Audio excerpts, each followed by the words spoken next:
Welcome back. The African Diaspora International Film Festival is presenting films to diverse audiences, redesigning the Black cinema experience and strengthening the role of African and African descent directors in contemporary world cinema.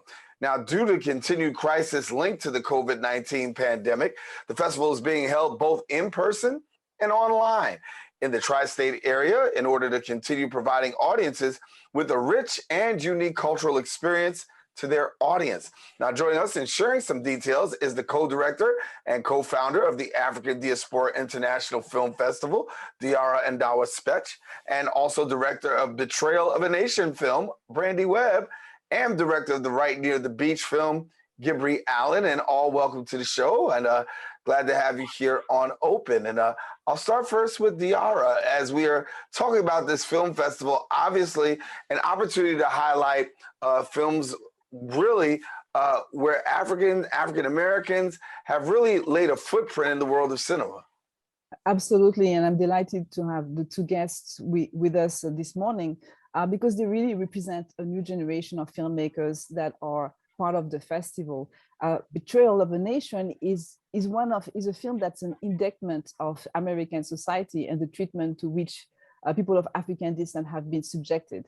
And it's one of many films in the program that we have called World Black History that focuses on the history of Black experience of people of African descent all over the world. There are films from different parts of the world that present stories about our human experience. Right Near the Beach, I want to talk about it. It's a very sensitive and thoughtful reflection on what it means to be a young Black and gay in Jamaica. And it explores the various ways people respond to, to that reality. And it is also, to me, a film about memory and love between a son and a father. It's a film about reconciliation and for self and others. And it is one of several films that we have that explore the human experience of LGBTQ people. We have a film also from Kenya and another one from New Zealand that presents that reality. So we are very excited to have these two filmmakers, and I'm looking forward to hearing more about their work. Yeah, I'm gonna start with Brandi and Betrayal of a Nation. For somebody who may not be so familiar, what was behind the making of Betrayal of a Nation? Well, it all came down to, first off, thank you for having me. It's a pleasure to be here. So Betrayal of a Nation came about because I was tired of the back-to-back shootings and of our Black brothers and sisters at the hands of state-sanctioned violence by police officers.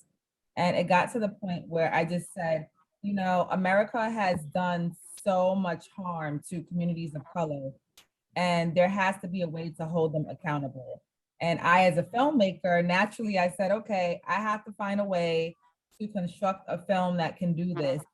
And slowly the pieces of the puzzle started coming together. And next thing you know, I was indicting America on charges for crimes committed against citizens of color, everything from the beginning, stealing the land from the Native Americans, to slavery, to Jim Crow, pig laws, Black codes, the Tuskegee experiment, up to the current state, police brutality and mass incarceration, and also exploring reparations. How do you repair a community that you've done so much harm to?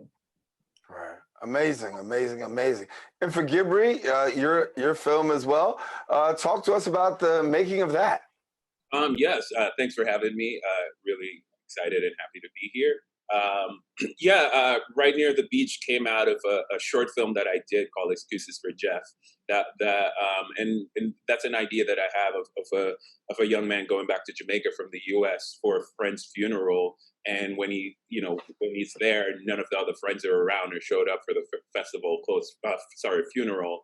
So he kind of invent these excuses for each of these friends because he just couldn't understand why wouldn't you not support your friend who has been brutally, killed for his choices.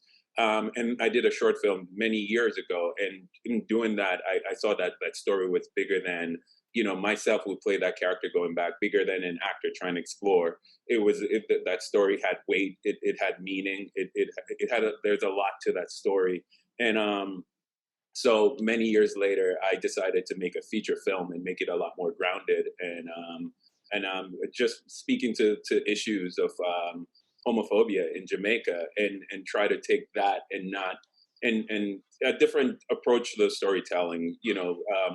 After all of this damage is done, you're not only hurting this person, you're also damaging a family, a community, and that was kind of the birth and the nucleus of Right Near the Beach.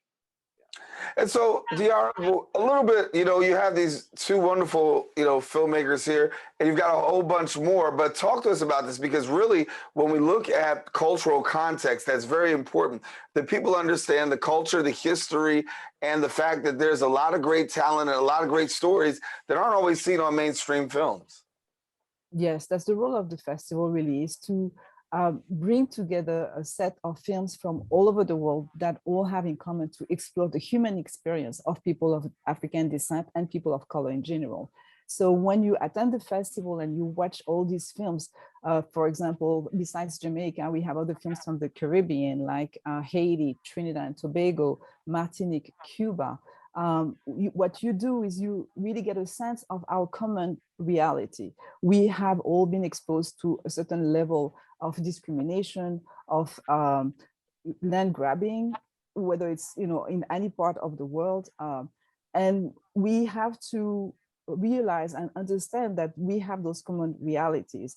I think the festival is a way for us to discuss and to exchange and to think and to build bridges across communities, because very often people don't realize, or they are put against one another rather than realize that we all share realities. And the festival is really a space for building community around those issues.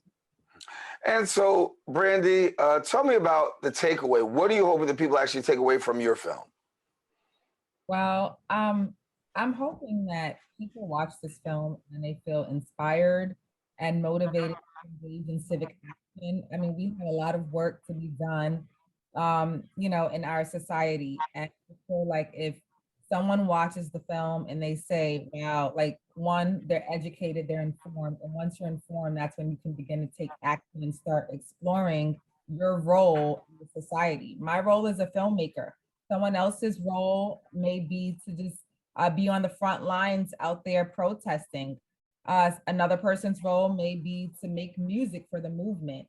But I just hope that people overall just feel inspired to be civically engaged, because we have to really figure out how to stop oppression, right, in America. What can we do? I mean, there are great people out here right now doing that work, but it takes more. There's power in numbers. So I just want everyone to feel inspired and motivated after, first and foremost, being informed and educated. Yeah, it's important. Gibrey, you get the same question. What do you want people to take away? Yeah, a conversation, having a conversation with family members. I feel, like in particularly in Jamaica, it's almost like this thing is not happening with my community or my family. So it's not our issue. It's not ours to talk and debate and try to find some sort of and just talk amongst each other and trying to work out and come together as a country. And for that, I just want a conversation and hopefully that will blossom and help the country overall get out of this pretty terrible part of or culture and politics and entertainment, the homophobia. I think overall a conversation is what I hope this film will start. Well, certainly I want to thank you all for coming and sharing with us. And Diarah, thank you so much for putting these people on platform and getting an opportunity to see some great work from those that we may not traditionally get an opportunity to see. And thank you all for being a guest here on Open. May I say that people, to get more information, can go online to our website, which is nyadiff.org, nyadiff.org. And all the films that we just spoke about can be viewed online in the tri-state area. And so I invite you to watch those wonderful, wonderful films. And thank you to our filmmakers for joining us today. Well, thank you very much. He stole a little bit of my thunder, but I will continue to tell them anyway. Again, if they do want more information, please visit the website again, nyadiff.org. And then also follow them on Twitter and also on Facebook at NYADIF.